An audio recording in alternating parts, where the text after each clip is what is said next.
ओडिशा में लाखों का कैश बरामद हुआ है। ओडिशा के कोरापुट से 1,40,00,000 रुपए बरामद हुए हैं। फॉरेस्ट डेप्यूटी रेंजर के घर से यह सारी नकदी बरामद की गई है। 1,40,00,000 की नकदी मिली है। कैश के साथ साथ सोने के बिस्किट भी बरामद हुए हैं। राज्य विजिलेंस डिपार्टमेंट ने ये रेड मारी थी, छापामारी की गई और उसमें डेप्यूटी रेंजर के 6 ठिकानों पर एक साथ रेड की गई है और डेप्यूटी फॉरेस्ट रेंजर के घर विजिलेंस की इस रेड में 1,44,00,000 की नकदी बरामद हुई।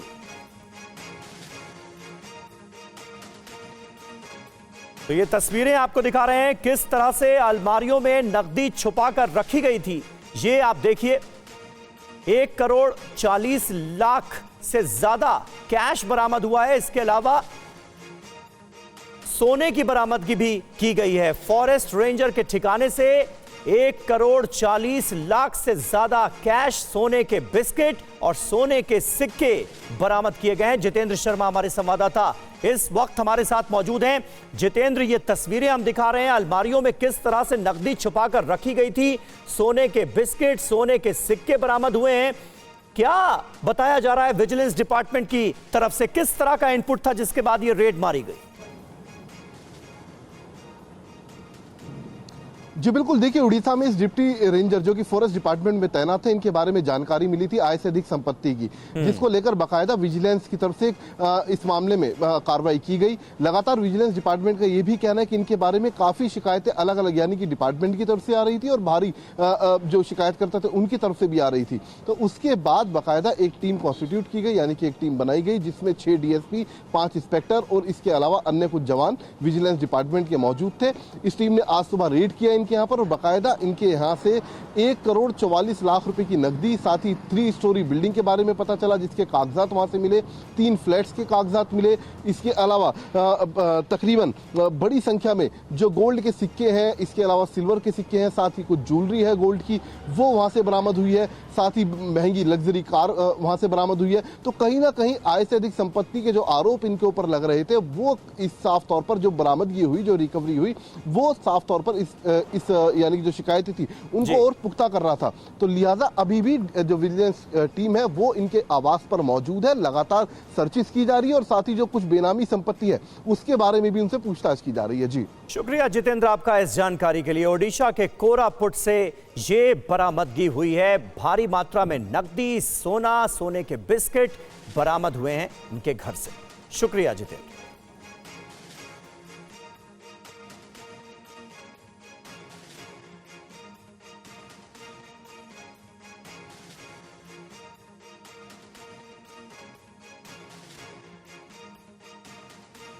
तो ये तस्वीरें आपको दिखा रहे हैं, अलमारियां नोटों की गड्डियों से भरी हुई नजर आ रही हैं। फॉरेस्ट डेप्यूटी रेंजर का ये घर और जिस तरह से जितेंद्र जानकारी दे रहे थे कि डेप्यूटी फॉरेस्ट रेंजर को लेकर कई तरह की शिकायतें काफी पहले से सामने आ रही थी और उसी के बाद राज्य विजिलेंस विभाग की तरफ से ये छापा मारा गया है। आय से ज्यादा संपत्ति रखने का ये पूरा मामला, 1,44,00,000 से ज्यादा तो सिर्फ कैश बरामद हुआ है। इसके अलावा भारी मात्रा में सोना मिला है इनके घर से ओडिशा के कोरापुट में।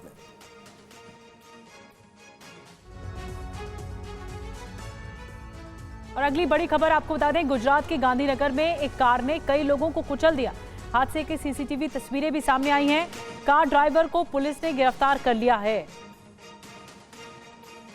हम आपको तस्वीरें दिखाने जा रहे हैं। ये देखिए, ये तस्वीरें, एक कार आती है, ये ब्लैक रंग की कार आती है और तेज रफ्तार कार ने कई लोगों को, सड़क पर खड़े कई लोगों को कुचल दिया।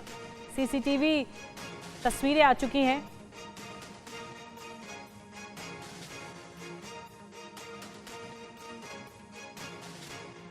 तो आप देख रहे हैं इस हादसे की पूरी सीसीटीवी तस्वीरें सामने आ चुकी हैं। गांधीनगर में यह हादसा हुआ है। एक कार इस तरह रौंदते हुए कई लोगों को आगे बढ़ी है और तेज रफ्तार, ये रुक नहीं रही है कार। ये तस्वीरों में आप देख पा रहे हैं। देखिए, यही वो कार है जिसका एक्सीडेंट हुआ और कई गाड़ियों को एक साथ कुचलते हुए आगे बढ़ गई। इस मामले में कार ड्राइवर को पुलिस ने गिरफ्तार कर लिया है और आगे की जांच चल रही है। लेकिन भयानक हादसा है ये। गांधीनगर से तस्वीरें जो आई हैं सीसीटीवी की, सड़क का ये रास्ता आप देख रहे हैं, लेकिन तेज रफ्तार गाड़ी आती है, कई गाड़ियों को, कई लोगों को कुचलते हुए आगे बढ़ जाती है।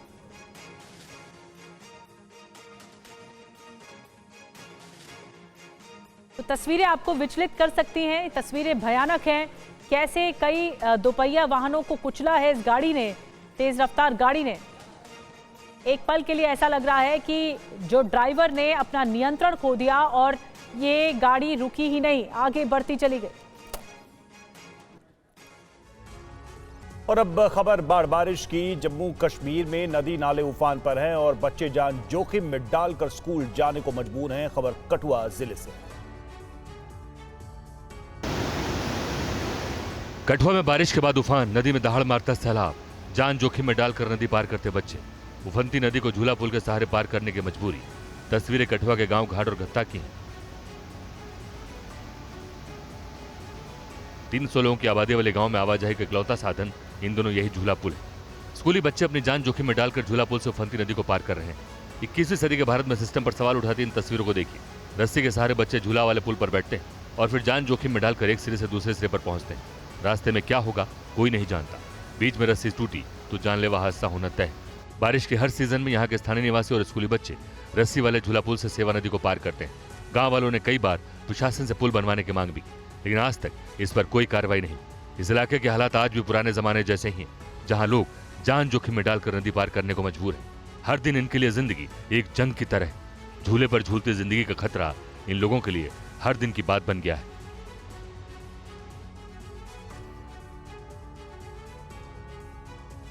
और जम्मू कश्मीर में कठुआ जिले के 2 गांवों के लोगों को एक पुल का इंतजार है। लोग क्या कह रहे हैं, इस रिपोर्ट में देखिए।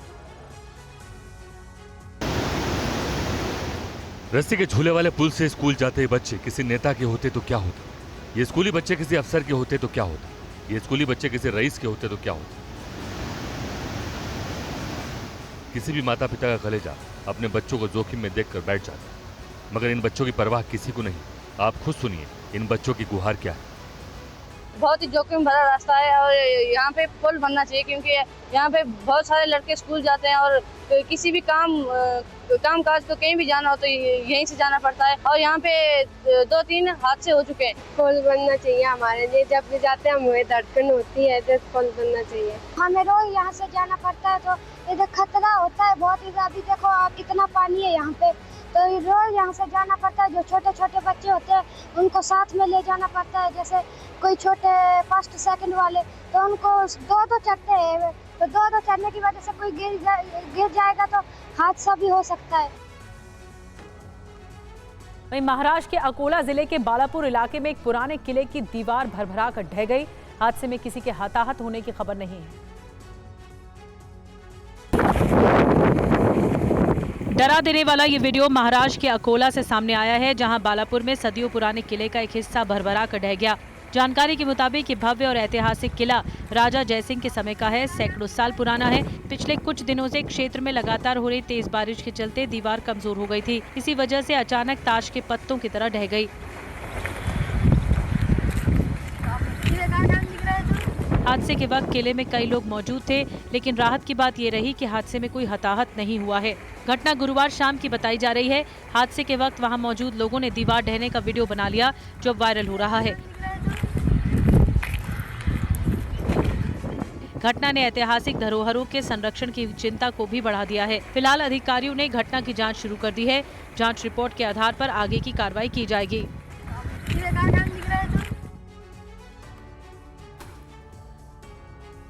मुंबई में जारी बारिश की वजह से कई इलाकों में पानी भर गया है। हालात ये हो गए हैं कि अंधेरी सबवे को बंद कर दिया गया है। इसके चलते लोगों को आने जाने में काफी दिक्कतों का सामना करना पड़ रहा है। मुंबई में पिछले 2 दिनों से बारिश जारी है। मुंबई में 2 दिन लगातार 100 मिलीमीटर से ज्यादा बारिश रिकॉर्ड की गई, जिससे कई इलाकों में जलभराव की हालत बन गई है। जलभराव के कारण सड़कों पर ट्रैफिक धीमा हो गया है। अंधेरी सबवे को बंद करना पड़ा। अंधेरी के अलावा दूसरी जगह पर भी बारिश के जलभराव की वजह से परेशानी हुई। दादर, कुर्ला और सायन जैसे इलाकों में घुटनों से ऊपर पानी भर गया, जिससे लोगों को परेशानी का सामना करना पड़ा। 3 रोज से मतलब कि बहुत ही तेज बारिश हो रही है और कहीं कहीं जो है सो मतलब कि ज़्यादा जल जमाव हो जा रहा है और बहुत ही अभी बारिश में दिक्कत होती है ड्यूटी सब पे जाने में। तेज बारिश के कारण सेंट्रल रेलवे की लोकल ट्रेनें देरी से चल रही हैं। मेन लाइन की लोकल ट्रेनें करीब 10 मिनट और हार्बर लाइन की लोकल ट्रेनें देरी से चल रही हैं। बारिश के कारण कई इलाकों में ट्रैफिक जैम जैसे हालात बन गए हैं। जोगेश्वरी इलाके में कई घंटे ट्रैफिक जैम दिखा। मौसम विभाग ने मुंबई समेत राज्य के कई जिलों के लिए जुलाई के आखिरी हफ्ते में तेज बारिश का ऑरेंज अलर्ट जारी किया है।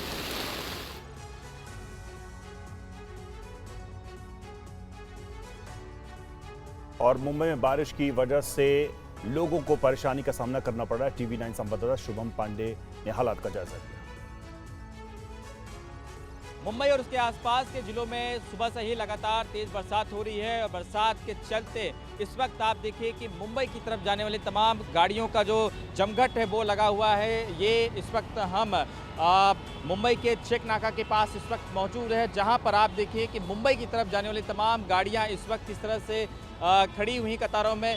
न सिर्फ बरसात की वजह से मुंबई के आसपास के जो इलाके हैं जहां पर जो मुंबई में वाहनों से दाखिल होते हैं तो उन्हें बरसात की वजह से काफ़ी दिक्कतों का सामना करना पड़ता है। ये मुंबई अहमदाबाद हाईवे है और ये जो इस वक्त आप तस्वीरों में देखिए नहीं, तमाम गाड़ियां जो हैं चाहे वो थाने हो, पालघर हो, वहां से मुंबई की तरफ जाती हैं और तस्वीरों में आप देखिए किस तरीके से जो ट्रैफिक है वो इस वक्त दिखाई देता है। हालांकि जब भी बरसात होती है तो मुंबई में इस तरह की ट्रैफिक आपको देखने को मिलेगी, न सिर्फ इस जगह पर बल्कि मुंबई के वेस्टर्न एक्सप्रेस हाईवे, मुंबई के ईस्टर्न एक्सप्रेस हाईवे, एयरपोर्ट के पास तमाम ऐसे जो इलाके हैं वहाँ पर भारी ट्रैफिक इस वक्त देखने को मिल रही है। अगले कुछ घंटे अगर इसी तरह से बरसात होती रही तो मुंबई के कई निचले इलाकों में जलभराव की स्थिति उत्पन्न हो सकती है। तो मुंबई में मूसलाधार बारिश से जनजीवन बेहाल है। शहर के अलग अलग हिस्सों में भारी जल जमाव देखा जा रहा है। सायंस से टीवी 9 संवाददाता संदीप सिंह की एक ग्राउंड रिपोर्ट आपको दिखाते हैं। मुंबई में पिछले 18 घंटे से झमाझम बारिश जो है वो देखने को मिल रही है। आपको मैं तस्वीरें दिखा रहा हूं कि मुंबई का साइन किंग सर्कल इलाका है, ये आमतौर पर जो है वो भरा होता है, लेकिन चूंकि बीएमसी ने यहाँ पर जो है वो पंप्स लगा रखे हैं जिसके कारण यहाँ जल जमाव की स्थिति तो देखने को नहीं मिल रही है, लेकिन हल्की फुल्की ट्रैफिक जो है वो देखने को मिल रही है। मैं आपको तस्वीरें दिखा रहा हूँ साइन किंग सर्कल इलाका। ये आप देखें कि ये आमतौर पर ये जो सड़कें होती हैं वो पानी से लबालब भर जाती है, जल जमाव की परिस्थिति होती है, लेकिन कहीं ना कहीं जो पंप्स इंस्टॉल किए गए हैं यहाँ पर उसके वजह से यहाँ पर जल जमाव तो नहीं हुआ है, लेकिन हल्की फुल्की ट्रैफिक जो है वो देखने को मिल रही है। आपको बता दें कि जो मौसम विभाग है उसने ऑरेंज अलर्ट जारी किया है मुंबई शहर तथा मुंबई से सटे अन्य इलाकों के लिए। और इसके अलावा मुंबई के अंधेरी सबवे में भी पानी भर गया है, जिसके बाद अंधेरी सबवे को बंद कर दिया गया। गोविंद ठाकुर की रिपोर्ट दिखाते हैं। मैं इस वक्त जहां खड़ा हूं अंधेरी सबवे का इलाका है। आप देख सकते हैं अंधेरी सबवे पूरा पानी के नीचे भर चुका है। अंधेरी सबवे के अंदर पानी भर चुका है। चारों तरफ से सिर्फ यहां पर पानी पानी नजर आएगा। जो पास का नाला है ओवरफ्लो होके बह रहा है। वहीं दूसरी तरफ बीएमसी के जो गार्ड हैं, मुंबई पुलिस की सुरक्षा बल में जो तैनात पुलिस ऑफिसर्स है सबवे के दोनों तरफ से खड़े हैं। दोनों तरफ से इस सबवे को बैरिकेटिंग कर दिया गया है। आप देख सकते हैं जो सबवे का ऊपरी हिस्सा है और सबवे का निचली हिस्सा है, इसमें ज़्यादा फासला नहीं रह गया। बता दें कि बारिश इतना तेज है कि उसका पानी का बहाव, उसका पानी का फ्लोर सबवे के अंदर जा रहा है और काफ़ी ज़्यादा पानी 4 फीट से ऊपर पानी सबवे के अंदर भरा हुआ है और सबवे के बाहर के जो रोड है उन रोड पर करीब 3 फीट तक पानी भर गया है। पानी का बहाव आप देख सकते हैं, इससे अंदाज़ा लगेगा कि आपको यह रोड नहीं बल्कि एक नदी है और नदी के अंदर इस तरह का बहाव है। बहाव के अंदर कोई भी आएगा तो इस पानी के अंदर बह सकता है। दिल्ली में यमुना नदी का जलस्तर चेतावनी स्तर के करीब पहुंच गया है, जिससे कई इलाकों में बाढ़ के आसार हैं। सरकार की ओर से हालात पर नजर बनी हुई है। तस्वीर राजधानी दिल्ली के लोहा पुल की है, जिसमें दिख रहा है कि यमुना नदी का जलस्तर खतरे के निशान के करीब पहुंच गया है। दिल्ली में यमुना नदी में खतरे का निशान 205 मीटर पर। हरियाणा के हथनीकुंड बैराज से पानी छोड़े जाने के बाद जलस्तर में वृद्धि हुई है। जलस्तर बढ़ने से दिल्ली में बाढ़ का खतरा मंडरा रहा है। सरकार हालात पर नजर रख रही है। अगर यमुना नदी का जलस्तर खतरे के निशान को पार कर गया तो मजनू के टीले, यमुना विहार, हाथीघाट, सोनिया विहार, यमुना खादर जैसे निचले इलाकों में पानी भर सकता है। हालात को देखते हुए यमुना के निचले इलाकों में रहने वाले लोगों को सतर्क और सावधान रहने की अपील की गई है। बाढ़ के हालात से निपटने के लिए शास्त्री नगर में 24 घंटे काम करने वाले केंद्रीय बाढ़ नियंत्रण केंद्र के साथ ही 15 वायरलेस स्टेशन स्थापित किए गए हैं। इसमें यमुना का जलस्तर और जल जमाव वाले क्षेत्रों पर नजर रखी जा रही है। दिल्ली के अलावा देश के कई राज्यों में भी मानसून की तेज बारिश से बुरा हाल है। मौसम विभाग ने कई राज्यों के लिए तेज बारिश का अलर्ट जारी किया है। और राजस्थान में तेज बारिश के कारण एक सरकारी स्कूल की जर्जर छत ढह गई। मलबे में दबकर 5 बच्चों समेत 6 लोगों की दर्दनाक मौत हो गई, जबकि कई घायल हो गए। घटना की जांच के आदेश दिए गए। चीख पुकार और हंगामे की ये तस्वीरें राजस्थान के झालावाड़ की हैं, जहां तेज बारिश के कारण एक सरकारी स्कूल की छत जर्जर हो गई। मलबे में दबकर कुछ बच्चों की मौत हो गई, जबकि कई बच्चे घायल हो गए।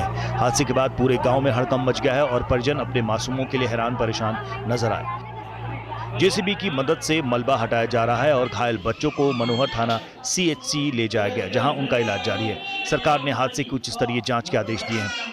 मैंने जिला कलेक्टर को शिक्षा अधिकारियों को निर्देश दिए हैं कि सब प्रकार की व्यवस्था की जाए, सब बच्चों का इलाज सरकारी खर्चे पे हो और किसी भी प्रकार की परेशानी नहीं होना चाहिए। और इस दुखद घटना की जांच मैं उच्च स्तरीय जांच कराऊंगा कि वास्तव में यह दुर्घटना क्यों हुई। वहीं कांग्रेस नेता और पूर्व मुख्यमंत्री अशोक गहलोत ने सोशल मीडिया के जरिए हादसे पर शोक प्रकट किया और कहा कि सरकारी स्कूल की इमारत गिरने से कई बच्चों और शिक्षकों के हताहत होने की सूचना मिल रही है। मैं ईश्वर से कम जनहानि एवं घायलों को शीघ्र स्वास्थ्य लाभ की प्रार्थना करता हूँ। और बीसलपुर बांध का गेट खोलने पर पानी की तेज धार में एक युवक बह गया। सिविल डिफेंस और SDRF की टीमें युवक की तलाशी अभियान में जुटी हैं।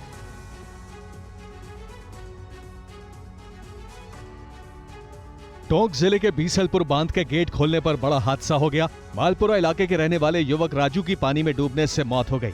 बांध के बहाव क्षेत्र में डूबने के बाद राजू लापता हो गया था। मामले की सूचना मिलते ही टोंक की सिविल डिफेंस और SDRF की टीम मौके पर पहुंची और तलाशी अभियान चलाया। हादसे की सूचना के बाद इलाके में हड़कंप मच गया। हादसे के बाद बीसलपुर बांध परियोजना के अधिकारियों ने लोगों को डैम से दूर रहने की चेतावनी दी है। SDRF और सुरक्षा टीमें हालात की निगरानी कर रही हैं। डैम के मुख्य मार्ग पर सेफ्टी वॉल के पास और नदी से होकर गुजरने वाले रास्तों पर चेतावनी बोर्ड और बैरिकेड लगाए गए हैं। विकास अधिकारी संबंधित ग्राम पंचायतों में लोगों को जागरूक कर रहे हैं। ये पहला मौका है जब बांध का गेट जुलाई माह में ही खोला गया है। राज्य के लिए 27 और 28 जुलाई को ऑरेंज अलर्ट जारी किया गया है। इस दौर के बाद 1 अगस्त से राज्य में फिर से बारिश का दौर धीमा होगा। अगस्त के पहले सप्ताह में मानसून के सुस्त रहने की संभावना जताई गई है। पश्चिम बंगाल के 3 जिलों में बिजली गिरने से हुए हादसों में 19 लोगों की मौत हो गई। प्रशासन ने लोगों से अगले कुछ दिनों तक सावधानी बरतने की अपील की।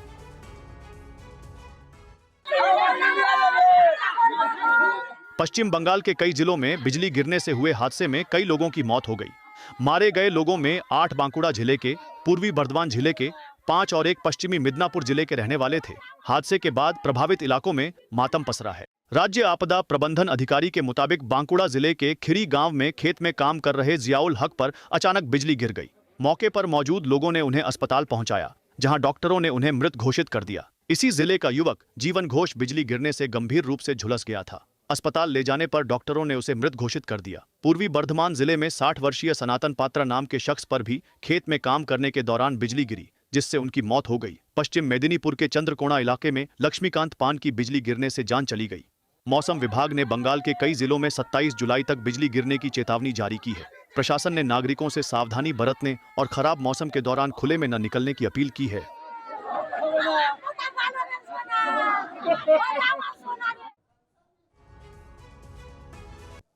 और कुदरत के प्रहार से आतंकी मुल्क पाकिस्तान की हेकड़ी निकल रही है। गिलगिट से बलूचिस्तान तक हाहाकार मचा हुआ है।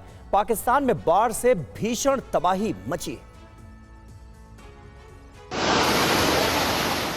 कुदरत का क्रोध देखकर पाकिस्तान कांप रहा है। सैलाब ने पाकिस्तान को मिटाने की कसम खाई है, जो पाकिस्तान पहले ही हलकान है। जिस पाकिस्तान की GDP पहले ही गर्त में हो, जिस पाकिस्तान का खजाना पहले ही खाली हो, जिस पाकिस्तान का गुजारा खैरात से हो रहा हो, उस पाकिस्तान पर कयामत टूटी है। दहाड़ मारता सैलाब, जलमग्न हो चुके गांव, टूटे मकान, कई फीट तक धंस चुकी सड़कें, जर्रे जर्रे में तबाही के निशान। कयामत नहीं तो क्या है। लाखों जिंदगियां मौत के भंवर में फंसी हैं, लाखों लोग बेघर हो चुके हैं। कुदरत की तांडव लीला देख पाकिस्तान कर्रा रहा है। पाकिस्तान मौत के जबड़े में फंसा है। हर तरफ तबाही का मंजर है, हर तरफ चीख पुकार है, हर तरफ हाहाकार है। सिसकती जिंदगियां हैं, तड़पते लोग हैं। जल तांडव ने पाकिस्तान को लाचार कर दिया। पाकिस्तान के कितने शहर, कितने गांव जल समाधि ले चुके हैं। मौत का सैलाब देखकर पाकिस्तान की हुकूमत कांप रही है। लहरों का कलेजा चीर शोर, दहाड़ मारता सैलाब। ये खौफनाक मंजर बलूचिस्तान का है। सड़कें समंदर बन चुकी हैं। बलूचिस्तान पर आफत कैसे टूटी, कैसे सैलाब सब कुछ बहा कर ले गया। मंगोलिया, म्यांमार और वेनेजुएला में भी आसमानी आफत ने जमकर कहर बरपाया है। सड़कों पर, गलियों में हर जगह बाढ़ का पानी उफान मार रहा है। देखिए एक और ग्लोबल फ्लड रिपोर्ट। ये तस्वीर मंगोलिया के वोहाई की है, जहां मूसलाधार बारिश की वजह से पूरा शहर बाढ़ का सामना कर रहा है। इस बाढ़ की वजह से स्थिति ऐसी बन गई है कि सड़कें पानी में डूब गईं। आम जनता का जनजीवन पूरी तरह से अस्त व्यस्त हो गया। देखिए कैसे सड़कों पर नदियां बह रही हैं, रास्ते पूरी तरह दरिया बन गए। बाढ़ के पानी में कारें डूबी हुई हैं, ट्रैफिक रेंग रहा है। जल सैलाब के इस प्रहार ने वोहाई के जनजीवन पर ब्रेक लगा दिया है। जिंदगी ठहर सी गई है। अब म्यांमार के व्यावुडी शहर का मंजर देखिए। जिस तरफ नजर जा रही है पानी ही पानी है, वो चाहे घर हो या सड़क। ये बाढ़ हजारों लोगों के जीवन पर संकट बन गई। इसलिए तत्काल प्रभाव से इस शहर में आपातकाल लागू कर दिया गया। हर सड़क चौराहे पर पानी ने अपना कब्जा कर लिया। म्यांमार के व्यावुडी में हालात बेहद खराब हो चुके हैं। सैलाब के जोर की एक और तस्वीर देखिए। मटमैला पानी बेहद तेज रफ्तार से होते हुए मकानों के बीच से बह रहा है, जिसमें लोहे का सामान भी बहता जा रहा है। पूरी गली मानो नदी में तब्दील हो गई, जिसे देखकर घरों में सहमे लोग भी हैरान हैं। उसका वीडियो बना रहे हैं। कारें और गाड़ियां भी इस सैलाब में फंस गई हैं।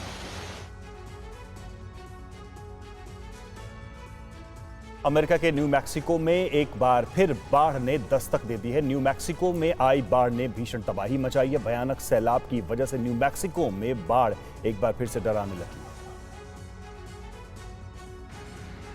अमेरिका के न्यू मैक्सिको में आसमानी आफत ने ऐसी तबाही मचाई कि उसमें सब कुछ बह गया। कुछ बचा है तो वो तबाही और बर्बादी है। सड़क पर सैलाब बह रहा है।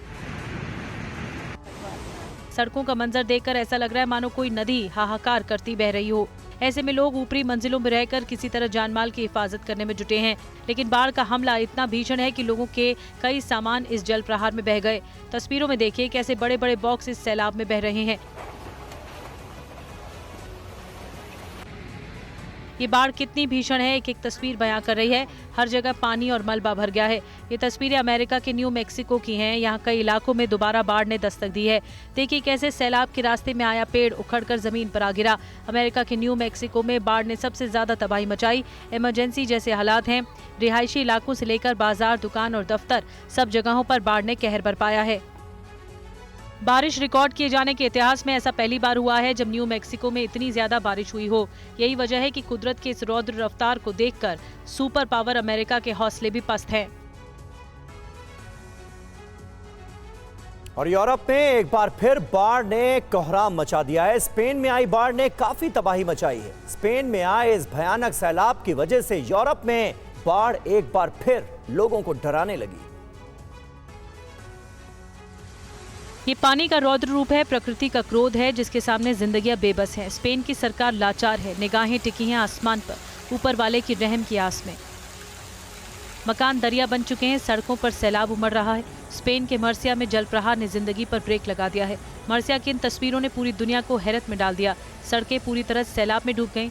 सड़कों पर कारें भी पानी में डूबी हैं। जो गाड़ियां खुद को बाढ़ से बचाने में जुटी हैं वो महज रेंग रही हैं। पानी के जोरदार प्रहार के आगे उनकी पावर जीरो हो गई है। इस सैलाब में घर मकान सब प्रभावित हुए हैं। पेट्रोल पंप से लेकर बड़े बड़े अपार्टमेंट तक में बाढ़ का पानी घुस गया है। स्पेन के कुछ इलाकों में बारिश के बाद भीषण बाढ़ का कहर जारी है। भारी बारिश के चलते कई शहर पानी में डूब गए। सड़कों पर कई फीट तक पानी भर गया है। स्पेन के चारों शहरों में बारिश से सबसे ज्यादा नुकसान पहुंचा है। कुछ दिन पहले ही स्पेन समेत यूरोप के कई देशों में बाढ़ ने भारी तबाही मचाई थी। बाढ़ से यूरोप के इन मुल्कों को अरबों डॉलर का नुकसान हुआ था। अब स्पेन में दोबारा आई ये बाढ़ एक बार फिर पूरे यूरोप को डरा रही है। और एसआईआर के मुद्दे पर संसद के बाहर विपक्षी दलों ने प्रदर्शन किया है। बड़ी खबर, विपक्षी सांसदों ने गांधी प्रतिमा से लेकर मकर द्वार तक पैदल मार्च निकाला। इस दौरान राहुल गांधी, प्रियंका गांधी, मल्लिका अर्जुन खड़गे भी मौजूद रहे। संसद में भी एसआईआर को लेकर प्रदर्शन किया जा रहा है। विपक्षी सांसद एसआईआर वापस लेने की मांग कर रहे हैं। कांग्रेस सांसद और लोकसभा में विपक्ष के नेता राहुल गांधी, कांग्रेस सांसद प्रियंका गांधी वाड्रा और समाजवादी पार्टी की सांसद डिंपल यादव इंडिया गठबंधन के विभिन्न दलों के सांसदों के साथ प्रतीकात्मक रूप से एसआईआर को फाड़कर कूड़ेदान में फेंक दिया। कांग्रेस सांसद प्रियंका गांधी ने कहा कि वोटर लिस्ट में पारदर्शिता होनी चाहिए। Provide us with what we're asking for. Why are they not providing voters lists? It should be a transparent. It's a democracy. All political parties should have access to that information. So why is it not being provided? वहीं Samajwadi party के सांसद रामगोपाल यादव ने कहा कि सरकार लोकतंत्र की हत्या करना बंद करे। हम लोग तो गांधीयन फिलॉसफी वाले हैं, तो शांतिमय तरीके से सरकार से मांग कर रहे हैं कि लोकतंत्र की हत्या करना बंद करो। वहीं केंद्रीय मंत्री ललन सिंह ने कहा कि जो मर गए हैं उनके लिए एसआईआर क्यों चाहिए। जो वोटर है ही नहीं जीवित, जो वोटर परमानेंटली देश छोड़ के चला गया, वो काहे के लिए वोटर रहेगा। सोमवार से नियमित रूप से चलेगी संसद, बड़ी जानकारी सामने आ रही है। स्पीकर की सर्वदलीय बैठक में यह सहमति बनी है। सोमवार से ऑपरेशन सिंदूर पर चर्चा होगी। संसद में एसआईआर पर चर्चा नहीं होगी। सूत्रों के हवाले से यह भी जानकारी सामने आ रही है। बैठक से पहले राहुल से मिले किरण रिजिजू।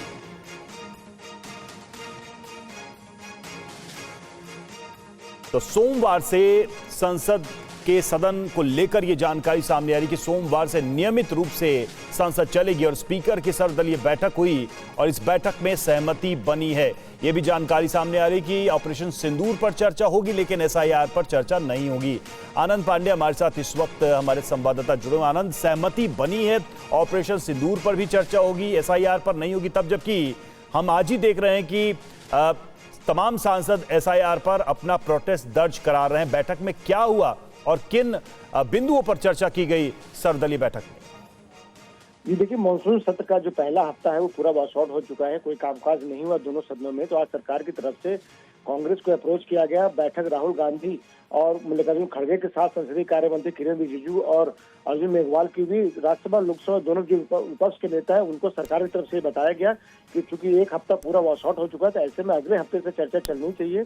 जिसके बाद राहुल गांधी ने और मल्लिकार्जुन खड़गे ने सरकार को भरोसा दिया कि वो भी इस बात के लिए तैयार है कि सरकार की संसद में कामकाज होना चाहिए। उसके बाद फ्लोर लीडर्स की बैठक हुई स्पीकर के साथ, जिसमें इस बात पर सहमति बनी कि सोमवार से लोकसभा की कार्रवाई सुचारू रूप से चलेगी और सोमवार से ऑपरेशन सिंदूर पर चर्चा शुरू होगी। 16 घंटे की चर्चा रखी गई है जिसमें प्रधानमंत्री नरेंद्र मोदी भी हस्तक्षेप कर सकते हैं, यानी कि प्रधानमंत्री नरेंद्र मोदी भी ऑपरेशन सिंदूर पर चर्चा के दौरान लोकसभा में अपनी बात रख सकते हैं।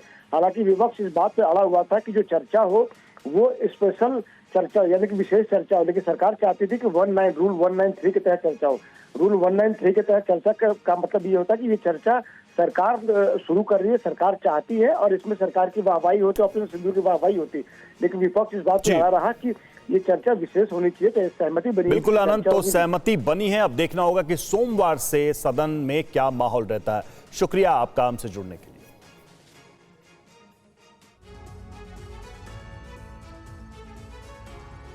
और बिहार विधानसभा में आज विपक्षी विधायकों ने जोरदार प्रदर्शन किया। काले कपड़े पहने विधायकों ने वोटर लिस्ट विवाद पर सरकार को जमकर घेरा। काले कपड़े पहने हाथ में तख्ती लिए ये हैं बिहार विधानसभा में विपक्ष के विधायक। पिछले 4 दिनों से ये लोग वोटर लिस्ट रिवीजन पर प्रदर्शन कर रहे हैं, वोटर लिस्ट में धांधली की बात कह रहे हैं।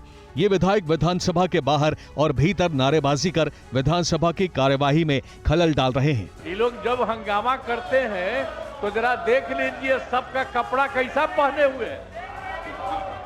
ये जितना सब पटिया एक दूसरे के साथ है, सब एक ही तरह का कपड़ा पहने हो। आज तक दूसरे साल कभी एक दूसरे तरह से नहीं निकले थे। आप भी कभी पहने थे, ये कपड़वा पहन के आते थे, वो उनको छोड़ दो। तेजस्वी यादव को तो 4 बार मारने की कोशिश किया गया था, रास्ता में ट्रक से, ट्रक से। क्या करिएगा, फिर यहाँ भी मारने की कोशिश हो रहा है। हम लोग जानते हैं कौन कौन आदमी लगा हुआ है। साजिश कौन करेगा? बीजेपी जदयू का छोड़ के कौन करेगा साजिश? यहाँ बिहार में कौन है साजिश करने वाला? और एक बड़ी खबर है, अश्लीलता फैलाने वाले 25 एप्लीकेशंस पर पाबंदी लगा दी है। बड़ा फैसला लिया गया है। सूचना प्रसारण मंत्रालय ने बैन लगा दिया है, जिसमें ऑल्ट है, उल्लू समेत 25 ऐप ऐसे हैं जिस पर पाबंदी लगाई गई है। ये जिस एप्लीकेशन की तस्वीर हम आपको दिखा रहे हैं, इन सभी ऐप पर बैन लगा दिया गया है। सूचना प्रसारण मंत्रालय की ओर से बड़ा कदम उठाया गया है और इन पर आरोप ये है कि अश्लीलता फैला रहे थे और क्या कुछ आरोप लगे और बड़ा कदम उठाया गया। पीयूष पांडे ज्यादा जानकारी दे रहे हैं। जी पीयूष। सूचना एवं प्रसारण मंत्रालय की ओर से अश्लीलता फैलाने वाले ऐप्स के खिलाफ ये बड़ी कार्रवाई की गई है और ये 25 मोबाइल ऐप्स हैं जिनको बंद करने का आदेश जारी कर दिया गया है और ये आदेश आईटी एक्ट और साइबर कानूनों के उल्लंघन के आधार पर किया गया है। इन ऐप्स पर आरोप है कि वो ओटीटी प्लेटफॉर्म और सोशल मीडिया के जरिए अश्लील वीडियो और कंटेंट प्रसारित कर रहे थे और यही वजह है कि केंद्र सरकार की ओर से ये निर्णय लिया गया है। इसमें उल्लू, ऑल्ट, बेसिक्लिक्स, बिग शॉट्स ऐसे 25 ऐप्स हैं जिनके खिलाफ ये एक्शन केंद्र सरकार की ओर से लिया गया है और इस पर लगातार शिकायतें केंद्र सरकार से की गई थी। यही वजह है कि सरकार ने कानून के तहत इनके खिलाफ एक्शन लिया है। जी जी, शुक्रिया आपका पीयूष, ये जानकारी देने के लिए। जयपुर में क्रिकेटर यश दयाल के खिलाफ एक और एफआईआर दर्ज हुई है। रेप और पॉक्सो एक्ट के तहत उन पर मामला दर्ज किया गया। देखिए पूरी खबर। तेज गेंदबाज यश दयाल पर इसी महीने में दूसरी बार रेप का केस दर्ज हुआ है। जयपुर में रहने वाली लड़की ने यहां के सांगनेर सदर थाने में क्रिकेटर यश दयाल के खिलाफ केस दर्ज कराया है। मामला क्या है ये भी समझ लीजिए। आरोप में कहा गया है कि यश दयाल ने क्रिकेट में करियर बनाने का झांसा देकर और इमोशनल ब्लैकमेल करके उसके साथ 2 साल तक रेप किया। पीड़ित लड़की क्रिकेट खेलने के दौरान यश के संपर्क में आई थी। रेप हुआ उस वक्त नाबालिग की उम्र 17 साल थी। आईपीएल 2025 के दौरान जयपुर के होटल में रेप का आरोप लगाया गया। इस मामले में सांगनेर थाने में 23 जुलाई को केस दर्ज हुआ था। यश के खिलाफ रेप और पॉक्सो एक्ट में एफआईआर दर्ज हुई है। वहीं पुलिस ने भी बताया कि जयपुर में लड़की क्रिकेट खेलने के दौरान यश दयाल के संपर्क में आई थी। आरोप है कि करीब 2 साल पहले जब वो नाबालिग थी तब यश ने क्रिकेट में करियर बनवाने का झांसा देकर उसके साथ रेप किया। करियर बनाने के सपनों का फायदा उठाकर आरोपी लगातार उसका रेप करता रहा। इससे पहले 8 जुलाई को यूपी के गाजियाबाद में एक लड़की ने भी यश पर शादी का झांसा देकर रेप करने का आरोप लगाया। इस मामले में इलाहाबाद हाईकोर्ट से यश को गिरफ्तारी से राहत मिली थी। और दिल्ली में प्यार के नाम पर धोखेबाजी का एक मामला सामने आया है, जहां एक नाबालिग लड़की को बहला फुसलाकर कानपुर ले जाया गया और उसके साथ दुष्कर्म किया गया। क्या है ये पूरा मामला, इस रिपोर्ट में देखिए। बहुत पहले से जानती थी तो मैंने भरोसा करके मैं चली गई। फिर वहाँ पे जाके होटल में पता चला कि सोनू मुसलमान है, शहनबाज नाम है उनका। और फिर वो ऊपर जाके उन्होंने शहनबाज ने मेरे से बोला कि ऐसे रहना मेरे साथ जैसे कि तुम मेरे अपनी मर्जी से हो। अगर कुछ किया तो मैं तुम्हें काट पार के यहीं फेंक दूंगा, ये तो तुम्हें कहीं ले जाके बेच दूंगा। 3-4 दिन मेरे साथ रखा और मेरे साथ गलत काम किया, जबरदस्ती। दिल्ली की लड़की अपने साथ हुई जाति के बारे में बता रही है। इसका आरोप है कि एक मुस्लिम लड़के ने इसे हिंदू नाम बताकर दोस्ती की, फिर इसे अपने जाल में फंसाकर बहला फुसलाकर कानपुर ले गया। नाबालिग पीड़िता का कहना है कि तस्लीम नाम के शख्स ने उससे 35,000 रुपए और 1 तोला सोना भी लिया और दोस्त के साथ कानपुर भेज दिया, जहां जान से मारने की धमकी देकर 3 से 4 दिन तक रेप किया गया। 4 दिन बाद वापस लौटी पीड़िता ने पुलिस में शिकायत की। पुलिस ने इस मामले में पॉक्सो एक्ट के तहत केस दर्ज कर जांच शुरू कर दी। पुलिस ने अभियुक्त शाहनवाज को गिरफ्तार कर लिया है। बताया जाता है कि अभियुक्त लड़की को जबरन धर्म परिवर्तन का शिकार बनाने की कोशिश भी कर रहा था। और अब खबर गाजियाबाद से, जहां हथियारों से लैस बदमाशों ने एक ज्वेलरी शॉप शोरूम में लूटपाट की है। लूटपाट की घटना सीसीटीवी में रिकॉर्ड है। पुलिस मामले की जांच कर रही है। लूट की वारदात की तस्वीर गाजियाबाद की है, जहां दिन दहाड़े बाइक सवार बदमाशों ने एक ज्वेलरी शोरूम में हथियार के बल पर लूटपाट की वारदात को अंजाम दिया। आप तस्वीरों में देख सकते हैं, हेलमेट लगाए 2 शख्स ज्वेलरी की दुकान में लूटपाट कर रहे हैं। ये बदमाश बाकायदा डिलीवरी बॉय की ड्रेस में डाका डालने आए थे। तस्वीरों में आप देख सकते हैं कि कैसे दोनों लुटेरे तेजी से सोना चांदी समेट रहे हैं। हथियार से लैस बदमाश गाजियाबाद कमिश्नरी के लिंक रोड पर मौजूद मानसी ज्वेलर्स पहुंचे और लूटपाट की। सूचना मिलने के बाद मौके पर पहुंची पुलिस ने छानबीन की। लूट की वारदात को कैसे अंजाम दिया गया बता रहे हैं पीड़ित दुकानदार के रिश्तेदार। वॉशरूम करने गए तो वो लड़के दोनों इनके पीछे गए, इनकी रेकी करी गई थी तो वॉशरूम पीछे गए इनके, तो फिर वो वापसी आए। इतने में 5-6 मिनट में उन्होंने लड़के को धक्का दिया, जो एक लड़का यहाँ काम करता है, उसे धक्का दिया। तमंचे की नोक पे इन्होंने काम करा है। पुलिस ने बदमाशों को पकड़ने के लिए टीम गठित की है। सीसीटीवी के आधार पर छानबीन की जा रही है। 20 किलो चांदी और 125 ग्राम सोना ये लूट के चले गए। सूचना मिलते ही तुरंत ही पुलिस ने घटनास्थल पर जाके निरीक्षण किया और उसके बाद 6 टीमों का गठन करके घटना के अनावरण के लिए प्रयास जारी किए गए हैं।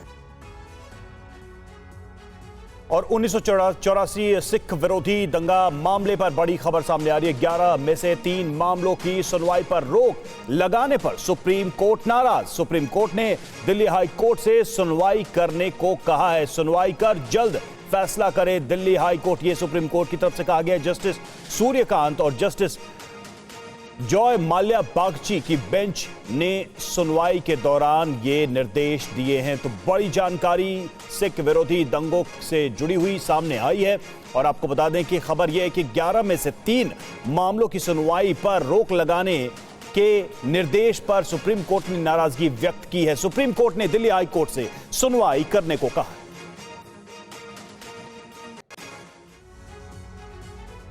और रीवा के एक गांव में सड़क नहीं होने की वजह से एक बीमार बुजुर्ग को खाट पर लेकर 4 किलोमीटर पैदल चलना पड़ा। मध्य प्रदेश में पूरे सिस्टम पर सवाल उठाती ये तस्वीरें देखिए।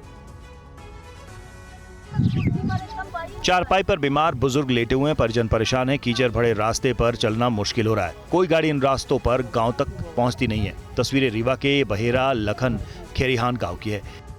यहाँ सड़क नहीं होने की वजह से एक बीमार बुजुर्ग को खाट पर लेकर 4 किलोमीटर पैदल चलना पड़ा।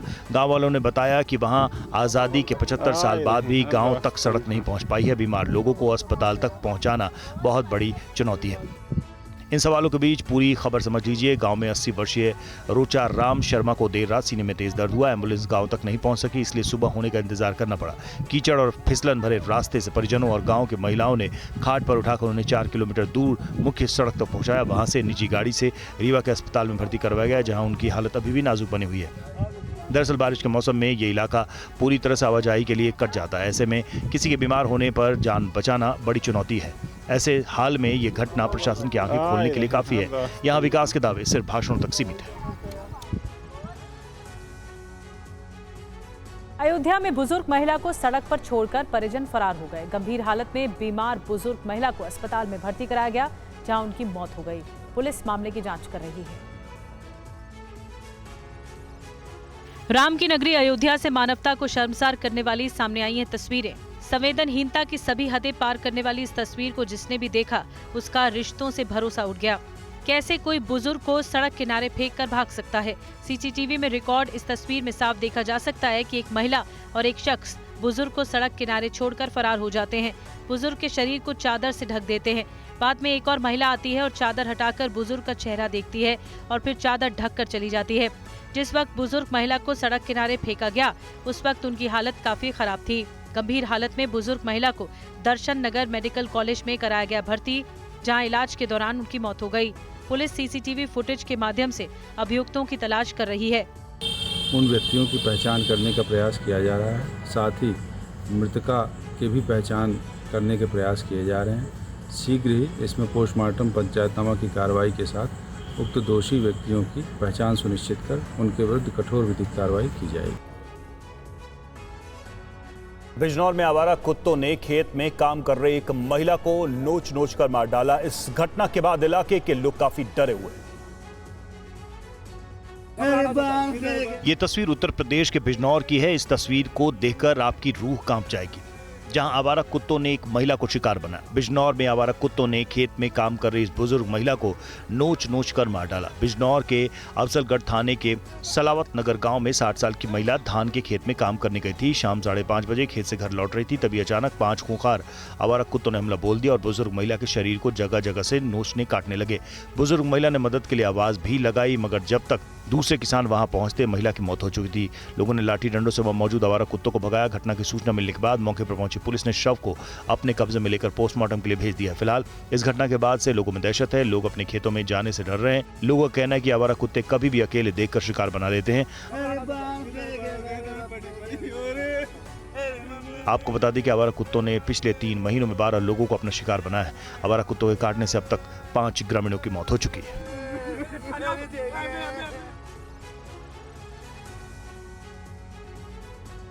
और जालौर में अभय दास महाराज की कथा की अनुमति नहीं मिलने से विवाद गहराता जा रहा है। कथा की अनुमति की मांग को लेकर महिलाओं ने कलेक्ट्रेट के बाहर प्रदर्शन किया है।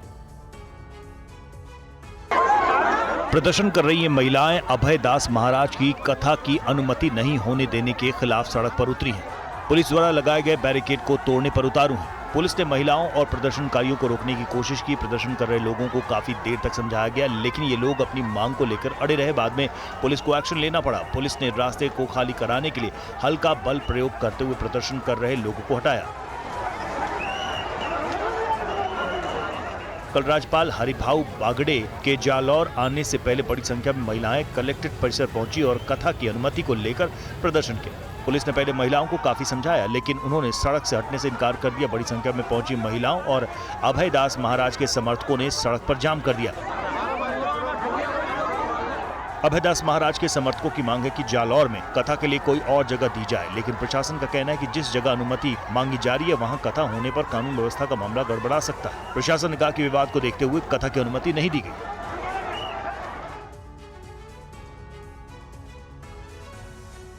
हिमाचल प्रदेश के शिमला में अजीबोगरीब घटना उस वक्त सामने आई जब एक बंदर पर्स छीनकर भाग गया। घटना से पर्यटकों की सुरक्षा पर सवाल उठ रहे हैं। वीडियो हिमाचल प्रदेश के शिमला का है, जहां एक बंदर युवती का पर्स छीनकर भाग गया। घटना उस वक्त हुई जब युवती रिज से होकर गुजर रही थी। उसी दौरान बंदर ने युवती पर हमला किया और पर्स छीनकर तुरंत टाउन हॉल की छत पर चढ़ गया। बंदर के हमले से युवती डर कर चीखने लगी, जिसके बाद वहां लोग इकट्ठा हो गए। लोग बंदर को डराने लगे, लेकिन बंदर डरा नहीं। फिर वहां फायर ब्रिगेड से एक टीम और सीढ़ी मंगवाई गई। इसके बाद एक युवक ने सीढ़ी के जरिए छत पर चढ़कर पैसे उठाए। युवती के मुताबिक उसके पर्स में लगभग 3,500 रुपए थे। लोगों के डराने पर बंदर से 2,000 रुपए वहीं छूट गए, लेकिन बाकी के पैसे लेकर वो भाग गया। शिमला में यह पहली घटना नहीं है जब बंदरों ने पर्यटकों या स्थानीय लोगों से सामान छीना हो। इससे पहले भी कई ऐसी घटनाएं सामने आ चुकी हैं। घटना के बाद प्रशासन से पर्यटकों और स्थानीय लोगों की सुरक्षा के लिए उचित कदम उठाने की मांग की जा रही है। पर्यटकों को भी सलाह दी जा रही है कि वो बंदरों के आसपास सावधानी बरतें और अपना सामान सुरक्षित रखें।